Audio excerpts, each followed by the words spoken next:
Hi everyone. Today I want to teach you why you should think about loving your pain. Now that might sound like a very strange request, but I want to share with you something that I think is really significant and which has changed my life completely and the way I now approach pain. The bottom line is, I want you to love your pain. Because at the end of the day, what I learned from my pain was that when I love it and listen to it, it actually goes away. Now, I'm not talking about pain that might come from being hit by a bus or just purely physical pain. That's pain you probably got to see the doctor about sometimes. I'm talking more about emotional pain. Pain that has some kind of emotional source, but turns into physical pain within you. Now, let me share you a little bit about my story. At the age of 19, I developed a very, very significant muscle disorder. And it was, I haven't had MS, but it was really bad. And for nearly 40 years of my life, I lived in extreme pain. Now, for the first 15 years of that, nobody could even tell me what this disease I had was. It was so rare. But basically, my whole body went into a muscle cramp 24/7. My jaw would dislocate continuously. I had cramps up and down my back, and I had massive headaches every day, migraines probably 4 or 5 times a week. I was effectively losing control of my body, and the doctors told me that this pain would probably kill me in the end because it was a muscle cramp, my heart's a muscle, and eventually my heart would probably stop and I'll probably die of a heart attack. Now, I went to doctors for many years and I spent a lot of money on doctors, a lot. And they helped a little bit, but not much. It was a very temporary release and relief that I got from what they did. And that's not their fault. The bottom line was, I was the architect of the disease. Now, let me explain that. When I was young, I was taught how to live. I was living quite successful life, at least to the outside world, but I was living in a lot of pain. And what I realized, not until my 50s, was that because I was living a life that everybody else wanted me to live and not the life I really wanted to live, I was effectively in a place of significant stress. And although I hid that and I exercised a lot to cover it up, I was essentially just stressed. And it was that stress was manifesting into my body as this horrible disease. So I really did have a disease, which eventually had a big long name. But that disease was essentially being caused by me.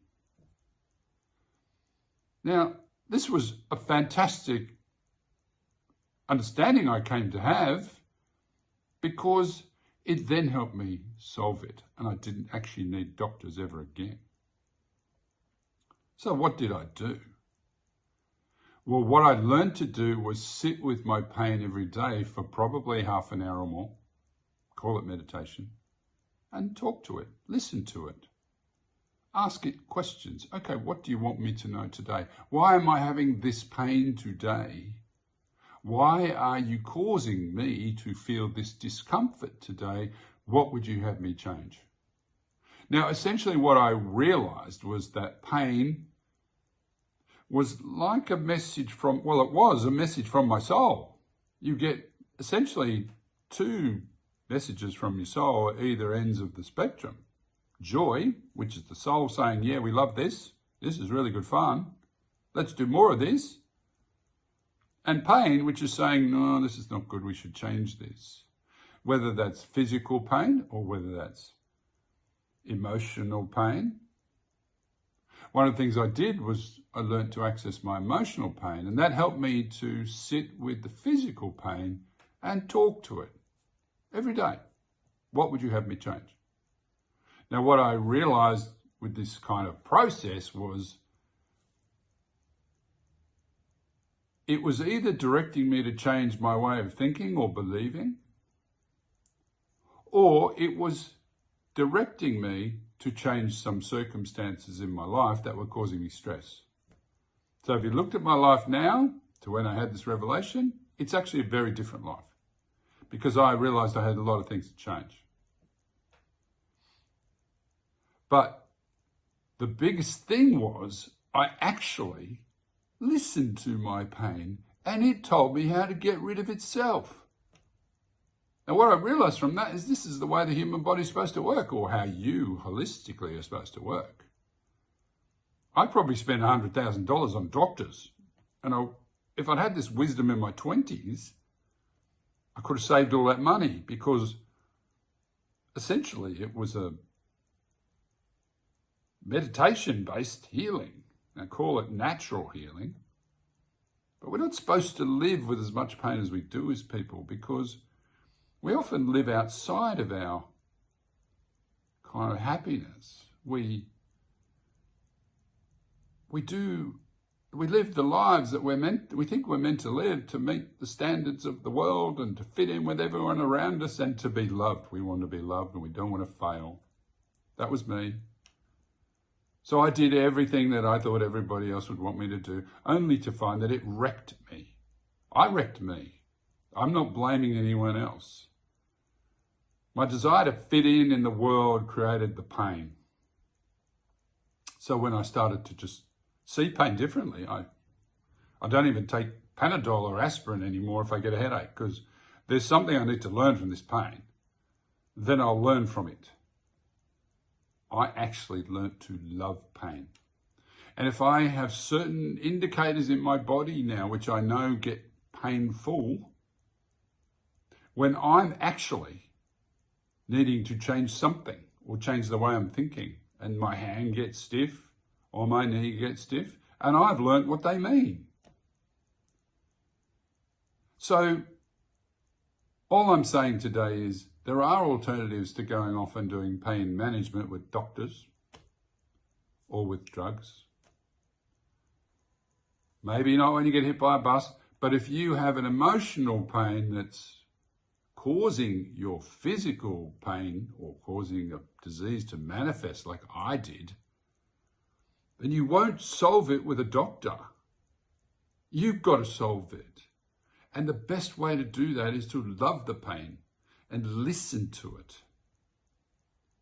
So I've put an ebook on my website, which you can access for free. It's mark-worthington.com. That's my website. You go on there, just download this book about pain, about loving your pain. I've also written a book, if you want to take it further, called From Pain to Possibility, that explains my journey and how I learnt to basically love pain to death. And I even used it to heal cancer, which I got about 4 years ago. That's a different story, but it's the same principle. The human body is not meant to suffer. We are not meant to suffer, because pain is meant to help you solve what's going wrong, if we listen to it. If we treat it as an inconvenience and something we just want to get rid of, we are not going to learn from the pain and we will suffer. You can't really get rid of stuff that's caused by you unless you change. You know, be the change you want to see in the world. Well, that sometimes starts inside you, and pain is often the outcome of not seeing that. So, grab the ebook if you want. You can buy this book through the website. I'm not here trying to make money out of you. If you buy this book, I probably make $1. I'm here to help people because what I've discovered is a kind of a miracle, which is not a miracle at all. It's actually the way your body works. And if you want to be really healthy and happier like I've become, because my life used to be bloody awful, sitting around in pain all the time, dislocating jaw and headaches every day. Now I'm completely free of it all. No back pain, no nothing. I've probably got a healthier body now than I had when I was 15. So, anyway, I hope that helps you. If anyone wants to know more, you can contact me through my website, or you can email me, and I'm happy to talk to you about my experiences for nothing. If you want a consultation, that's fine. If you want plenty of time, I'm available. Anyway, thank you, and hopefully that helps.